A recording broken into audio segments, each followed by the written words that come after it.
Hello everyone, it's your boy Blitzkrieg1, and with the upcoming release of the PS5 and Xbox Series X, marking the beginning of a new generation in gaming, I wanted to share with you my top 5 best games and top 5 biggest disappointments of the PS4 generation. Keep in mind this will mostly only be games I played, and by biggest disappointments I don't mean worst games, just games that came nowhere close to expectations. Let's get started.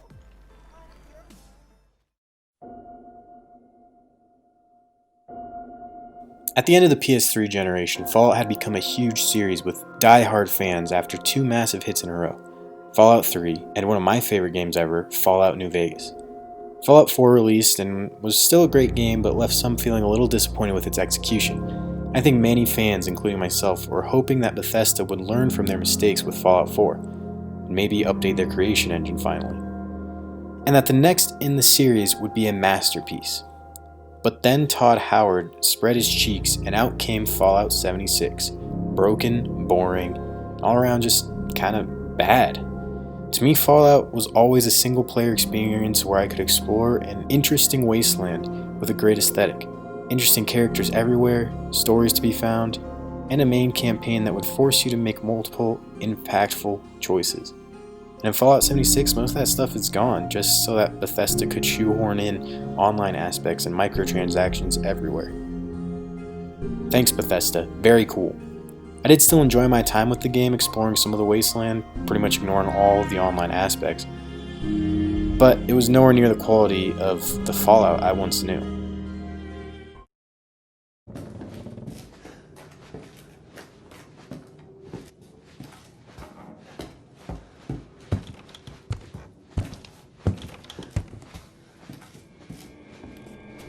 Probably the scariest and most memorable gaming experience I had this generation was Resident Evil 7. I have been a Resident Evil fan since I started gaming, and it was great to see a Resident Evil game get back to its roots in horror survival instead of going down its path of just being an action game.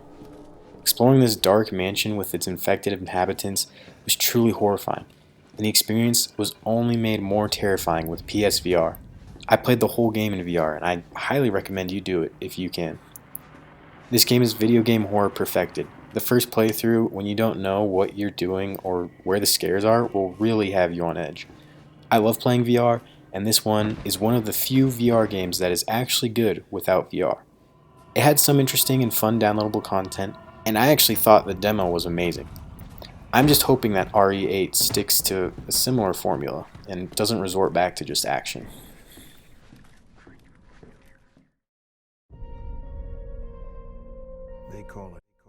I am convinced that Bungie hates PlayStation. For years, they made the original Halo trilogy, games that were so good and influential that it had fanboys buying Xbox consoles and pretending to like the sequels for years. And then when they finally make a game that PlayStation players can play, they give us this? Game starts off pretty well, you get to explore different maps, you get to fight some cool looking enemies, and there's a story that could get interesting. And all of a sudden, bam, no more story, no more new maps, no more new missions. You just end up doing the same maps, do the same missions, and in the end fight the same boss. Only this time, it takes 50,000 hits to kill instead of 30,000. It just becomes a time-consuming grind fest, and I personally do not enjoy that at all. Bad game.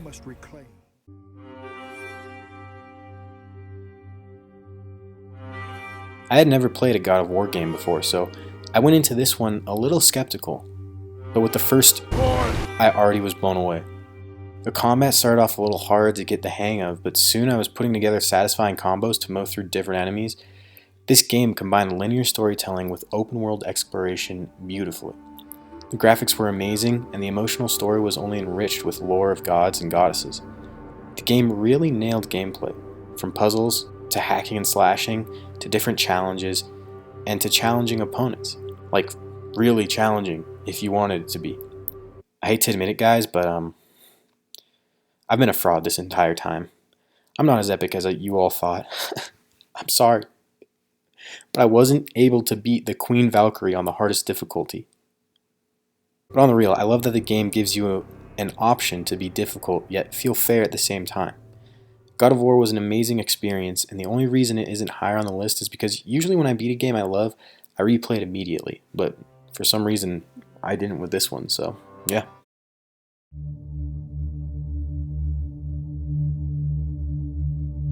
Now I think this one is going to be a little controversial, but hear me out. Worlds. Get it? Hear me out. Worlds. It's Outer Worlds. This game was propped up to be the game that would scratch that itch for every Fallout New Vegas fan that wanted a sequel. Pretty much every review you would watch would say something along the lines of, it's like Fallout New Vegas in space, and even Obsidian themselves seemed to take a crack at Bethesda by mentioning Fallout New Vegas in their trailer for the game. All that hype got me super excited for the game. When it came out, it was really just meh. I played the game for maybe 4 hours when it first came out and then got bored and put it down for months, and didn't pick it up again until recently. It feels like the whole game is made up of good ideas that other games have already implemented in a better way. Pretty much like it's a Walmart knockoff of Fallout New Vegas and Mass Effect mixed together. Open world and storytelling was done better by New Vegas. In New Vegas, you were rewarded for exploring by finding interesting environments, creatures to fight, armor and weapons, little Easter eggs. In Outer Worlds, it seems like almost every single area on each map was involved in a quest, so if you did go out and explore, you would end up returning for a quest. The weapons were less interesting, and I didn't care very much about finding cool looking armor because you couldn't even see yourself wearing the armor without a third person view option. I can still remember exploring caves in some of the DLC of Fallout New Vegas. I remember looking in those caves and finding the notes of someone who was trying to rescue his people. His notes would direct you to a series of caves where he holed up next, and you could continue to read his story. You also find his armor, which was my favorite armor in that game, the Desert Ranger combat armor. And I remember that from like 10 years ago, yet I don't remember any exploration stories from this past month with Outer Worlds. The main storyline of Outer Worlds suffers because it expects you to care about something it doesn't even have you build a relationship with. Fallout 4 suffered a similar issue. You're supposed to care about your son the whole game, but the only reason is because the game tells you to. You don't even build a relationship with him or anything, you just start the game and it's pretty much just tells you want to find your son. Same with Outer Worlds. You start the game and it tells you that you're supposed to care about the Hope because you were a colonist on it, and everything you do from that point on is to save the Hope, but honestly I couldn't have cared less about the Hope. Mass Effect handled having companions much better than Outer Worlds. In Mass Effect, you would build relationships and have interesting side missions with your companions. Like in Mass Effect 2, when you help Tali by representing her in court. You go discover what happens to her father through gameplay and exploring his ship, and then return and need to make the correct choices to defend her in court. It was memorable and it felt like you actually got to know your companion and saw them grow and learn from their experience. In Outer Worlds, most of the companion quests were just go talk to this person, and then this person, and then this person. Ellie's, for example, is go talk to her parents, and then go talk to someone else on a different world after going through 20 loading screens to get there, and that's it. No character development ever happens. Ellie is rebellious and distant from everyone because of her bad relationship with her parents to start, and at the end, Ellie is rebellious and distant because she still hates her parents. Also, just when I was getting into this game, I did a side quest, and without warning after that quest, all the guards on Byzantium, which is one of the planets, started attacking me. There was no warning or indication before the side quest that it would happen, and it was kind of game-breaking because I could not do any of the side quests in Byzantium after that.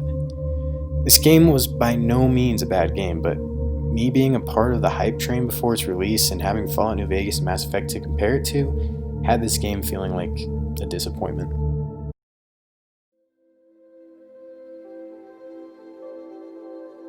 One of the only gaming experiences that truly felt innovative and unique from this generation was Death Stranding. Hideo Kojima manages again to create a remarkable world filled with interesting lore, characters, and enemies. It's a post-apocalyptic world where you are a porter, one of the last things connecting humans with each other.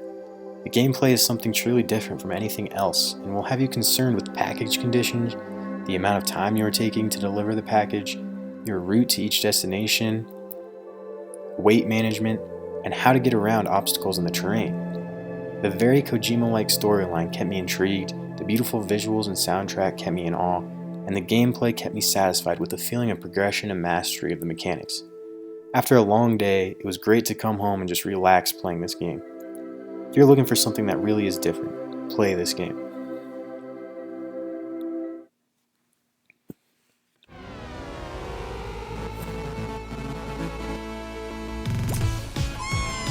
After enjoying my time with Resident Evil 7 in VR, I was eagerly waiting for another great VR game.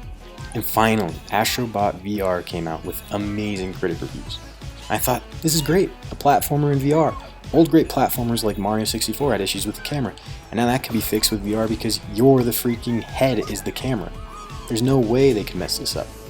But they did mess it up by making it a little bitch-ass baby walking simulator.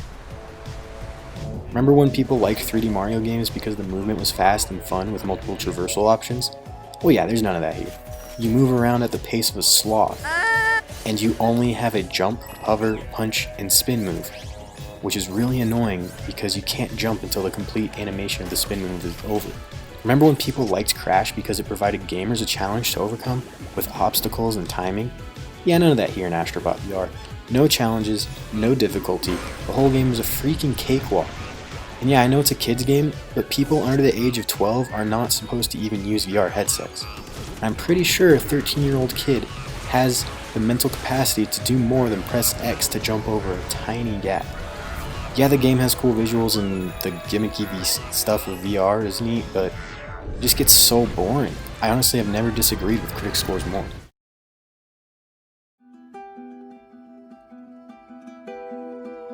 The Last of Us was an amazing story-driven game for the PS3 that showed the formation of the relationship between Joel and Ellie.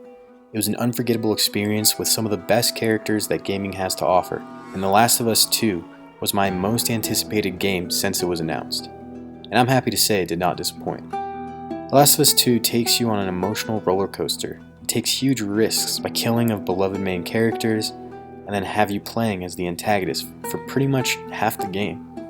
I know many people were upset with these changes, but in my opinion, just because something you didn't want to happen in the story happens, that doesn't mean the story's bad.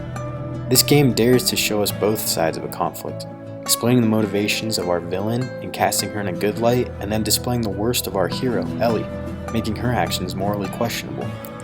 Many times, the villain in a story is just a villain because they're bad and that's it. So I appreciate a story that challenges this by creating a world where nothing is really black and white, and everyone is in this morally gray area. People tend to complain that it's just a story of, oh, revenge is bad, and that Ellie comes away with nothing, but I don't agree. To me, it was more of a story about Ellie and Joel's relationship, how her learning to forgive allowed her to forgive Joel. In the end, Ellie walks away with the memory and relationship she had with Joel revived. Story aside, visuals are top-notch, there's so much detail in everything, and the gameplay is really fun and satisfying. On harder difficulty, gameplay is intense, and I can't wait to play the game again on a new grounded difficulty with limited checkpoints. It was a great sequel to the masterpiece that was the first game. Real quick, before we get to the number ones, if you're enjoying this video, please give it a like and hit subscribe. 2 easy clicks from you can really help my channel.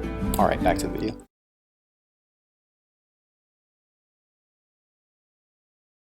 The biggest disappointment of this generation was the only game on this list that was too disappointing for me to have played. I was more disappointed in this game than my father was when I told him I was moving back into the basement to start my YouTube career. This game pretty much killed an amazing franchise and marked the end in quality of what was once a great studio. That's right, it's Mass Effect Andromeda. The Mass Effect trilogy was an epic sci-fi adventure with brilliant writing, epic moments, rich lore, and relatable, likable characters. It was groundbreaking, innovative in the way it let players make choices affecting the story, not only the game they were playing, but also the sequels that came down the line. The trilogy had you exploring new worlds, searching for information on past civilizations, and fighting off new threats from the Reapers, a mysterious villain capable of ending life as we knew it everywhere. They were a cool and intimidating villain, and it was always interesting to learn more about the Mass Effect universe, the origins of the Reapers, and the characters you were interacting with.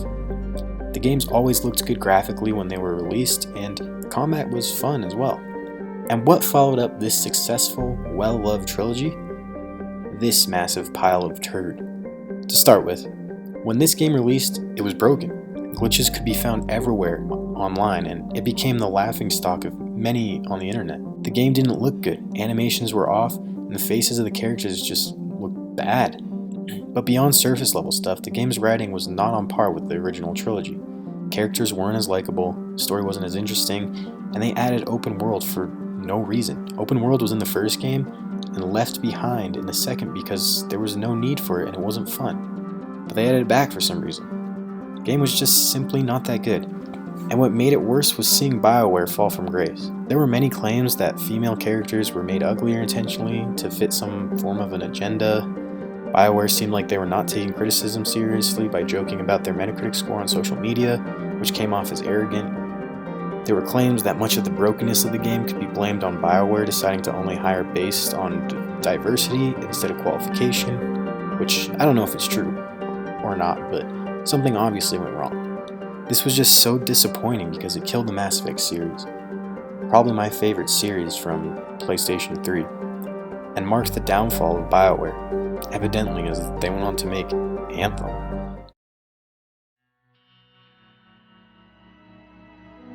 And my number one favorite game of this generation was Red Dead Redemption 2. Red Dead Redemption 2 goes above and beyond in creating a convincing and immersive setting of America at the beginning of the 20th century. It's a setting with a vast and beautiful landscape with diversity in nature and environments. The level of detail and interactivity is astounding. The hunting, the fishing, being able to talk to every NPC, even small things like famously the horse's balls reacting to the temperature of the weather, or someone in your crew coming to check on you if you've been gone from the camp for a long time.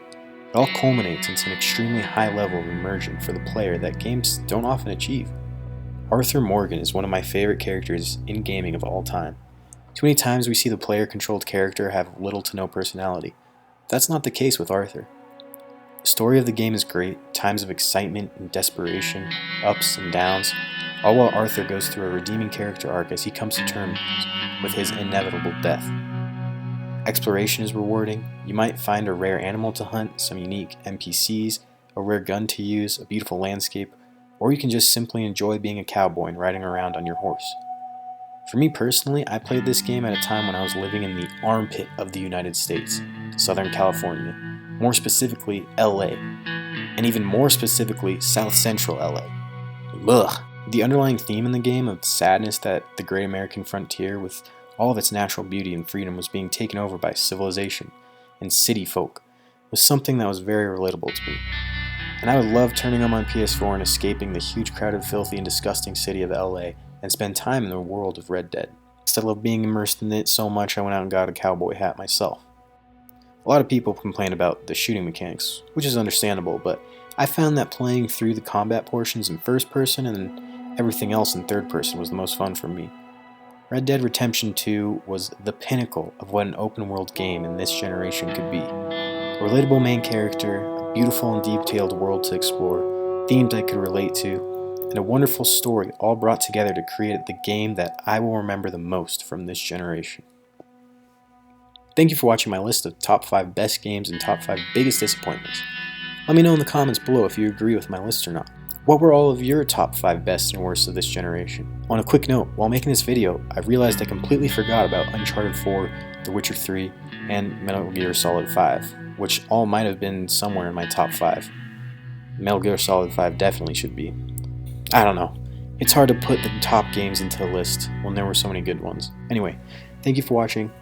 Please consider liking and subscribing. I can't wait to see what great games the next generation will bring.